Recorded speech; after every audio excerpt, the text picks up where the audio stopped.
Yo, what's going on, guys? It is Foxydude here. Welcome back to a brand new video for you guys today here on the channel. Today, I am so happy, proud, excited, pretty much everything to finally let you know that my game that I've been working on for a very long time now, called Gunderdome, is now officially out on Steam. You can now go ahead and purchase it on Steam, and I'm really happy that it is finally out. I'm going to just showcase you guys quickly on the Steam store where you can find it, and then we're going to go over and I'll show you guys some more gameplay that I've recorded in the time.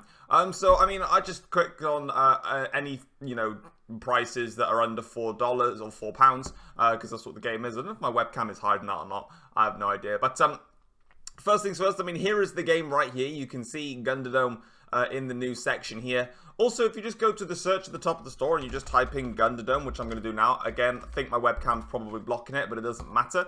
You can go ahead and if I click onto it now, obviously Gunderdome is here. Now, I showed you the Steam store page in a previous video, but this one is very much all but confirming to you guys it's here. Its release date was yesterday. I was so busy yesterday that I wasn't actually able to get a video out on that day to be able to showcase you guys the game itself. And of course, obviously, the page is all here. It only costs £1.69. I had a couple of questions about that on my Discord, asking about that. So it's $2 or £1.69. So wherever country that you live in, of course, you can just, change that, or, you can convert it to what it would be in terms of your currency. Now, of course, the game is not going to be for everyone. I've had a couple of people say to me, first of all, congratulations on the game, and it's not going to be for everyone. So all I'm going to be putting it out there is I'll leave a link to the Steam store page for Gunderdome in the description down below. If you guys want to go and check it out, if you want to go and purchase it, obviously it would mean a hell of a lot for me, as it will obviously help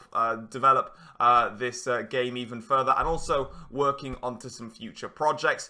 If you're also just not a fan of a shooter game, I know there's going to be people out here that don't like these shooter arcadey games. Even if you just spread the word and just let people know that this YouTuber that I watch has created this game, it might be something that interests you. That would also mean a hell of a lot to me. Yeah, hopefully we can see how far Gunderdome can really get. Obviously, I haven't made a video on it yet in terms of its full release, but that's what we're going to go to now. So that's pretty much this initial segment here, just letting you guys know it's available on Steam, and you guys can go and purchase it. So what we're going to do now is we're going to go and have a look at some gameplay that I recorded earlier this morning, and pretty much just talk through you guys a little bit with Gunderdome. I didn't record it live, mostly because I was very tired, and yeah, I sounded very bad. So I just decided to record it anyway, but let's go have a look at some of the gameplay. Alright, so here we are then with some gameplay, and we're going to be having a look at Gunderdome in its fullest. So first things first, we're going to start off with the map Oblivion. So in today's gameplay,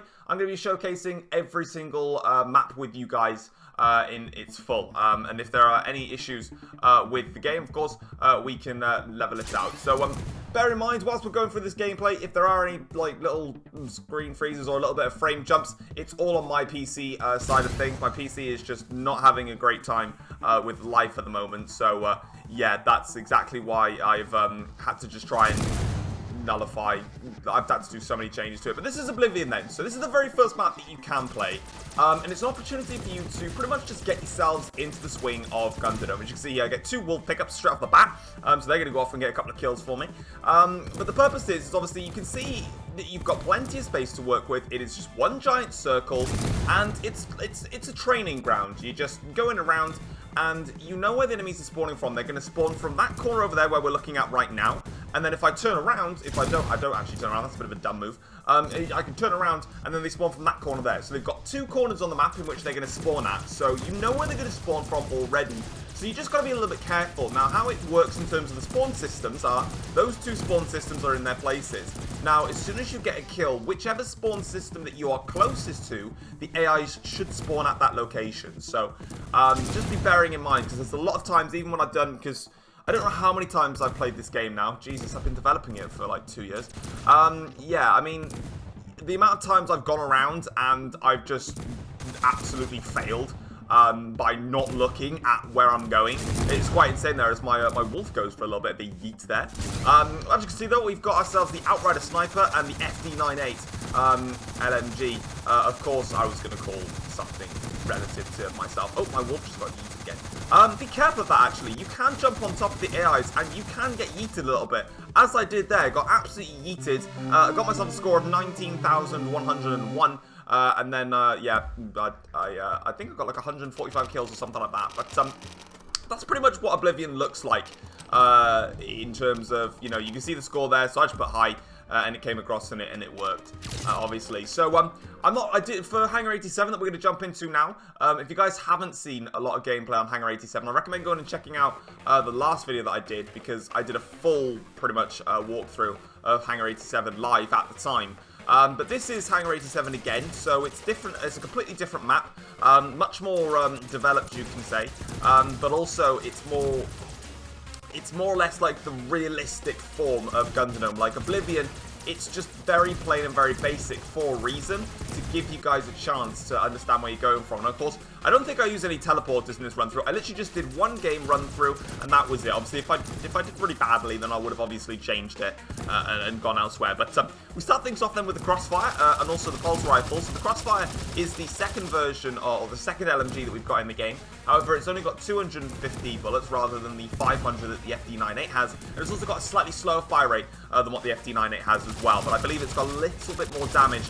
just to, you know, balance out the fact that I would rather just get the FD98. I mean, the FD98 overall is probably the best, probably not actually the best weapon in the game. It depends on how you play the game, to be honest.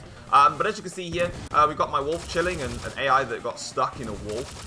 So that's cool. As you can see then, the two wolves just going at it. Of course, the AI wolves, if you don't know what they are, whenever you kill an enemy, there is a random chance that you can pick up a wolf. And if you do pick up a wolf from there, like that, the enemy destroyed, then it dropped a health pack for me. So if I drop down in terms of health, I can use it. Unfortunately, at this stage, I actually ran out of ammo, so that's the beauty of Gunderdome. You can see in the top right, actually, no, my webcam is in the way. I'll try and make sure that I edit my webcam so it's a little bit further down to the gameplay section, so you can actually see the ammo and stuff. I'll put it in between the ammo counter and the gun there. But as you can see then, so obviously we've got the XVR Shadow right now, which is the semi-automatic sniper.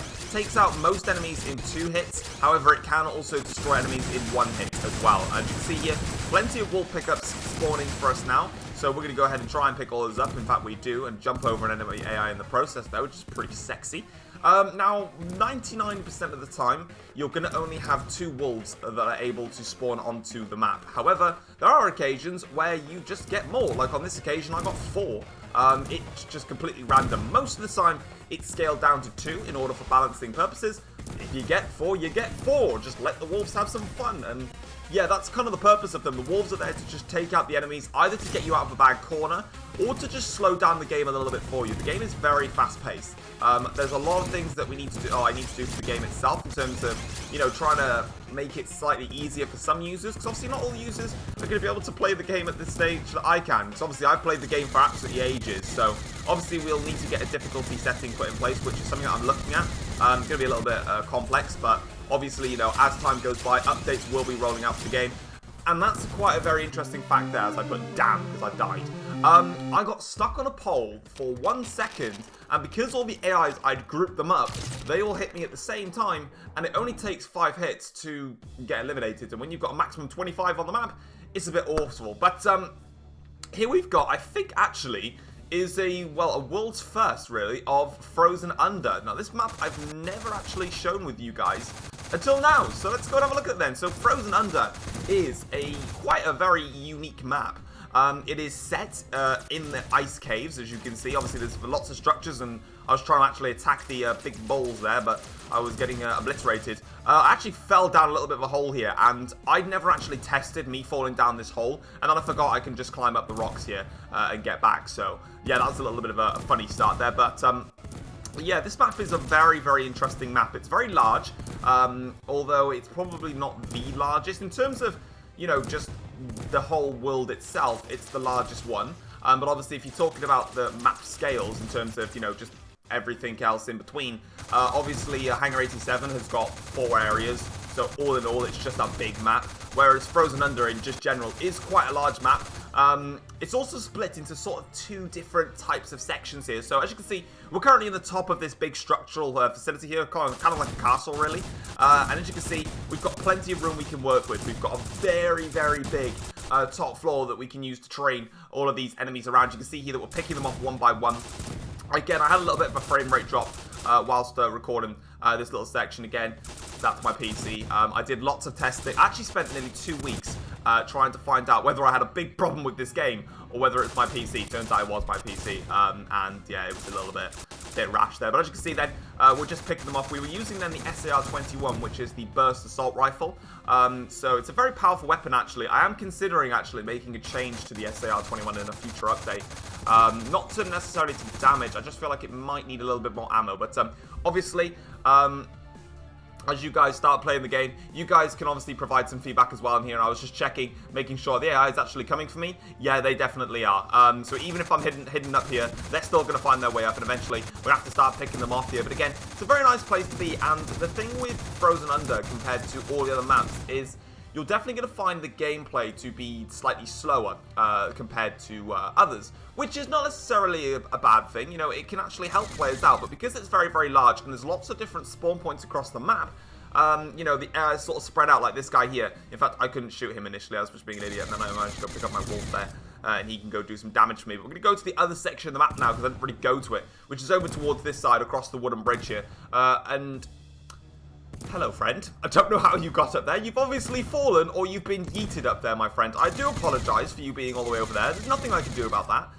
But shame, it is what it is. But as you can see then, this is the other side of the map now. So where on the, you know, on the far side where we can go inside that giant structure and we've got a very large open space, here we've got a very large walkway, very similar to like, what's it called, the Giant, or Doris off of Call of Duty. And here I had an absolutely banging snipe, and I go ballistic there and wiggle the mouse there.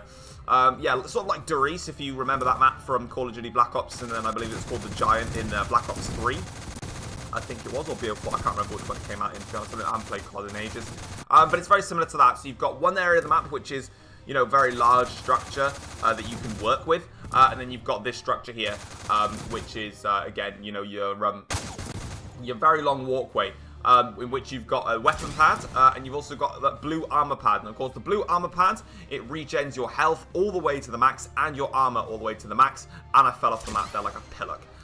So that really didn't help me out in any scenario that I was working with there. And obviously then, the green health pads that you see around the map only increase your health ever so slightly in there, just to sort of, you know, give you a little bit of a helping hand. But there we go, guys. That is going to be it for today's video. If you guys do want to check out the game for yourselves, I will leave that link in the description down below where you can go and check out the game for yourself. But yeah, it is finally out. I'm really, really happy. And that doesn't mean, obviously, that the development stops there. The development just gets started. If you guys have got any feedback, for now, pop it in the comment section down below. Like I said, I'm going to be sorting out the admin side of things, getting all the rest of the stuff set up, so you guys can go ahead and inform me of any form of feedback towards different accounts, etc.